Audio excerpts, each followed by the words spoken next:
உங்களுக்கான இன்றைய வாக்குத்தத்தம்.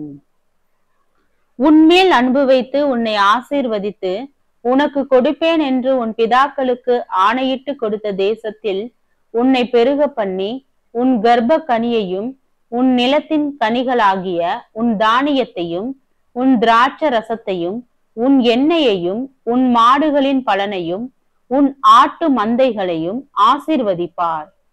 சகல ஜனங்களை பார்க்கிலும் நீ ஆசீர்வதிக்கப்பட்டிருப்பாய். உங்களுக்குள்ளும் உங்கள் மிருக ஜீவன்களுக்குள்ளும் ஆணிலாகிலும் பெண்ணிலாகிலும் மலடி இருப்பதில்லை. கர்த்தர் சகல நோய்களையும் உன்னை விட்டு விலக்குவார்.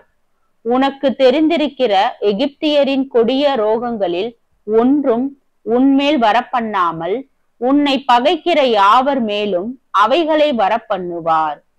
உபாகமம் 7வது அதிகாரம் வசனம் 13 முதல் 15 வரை.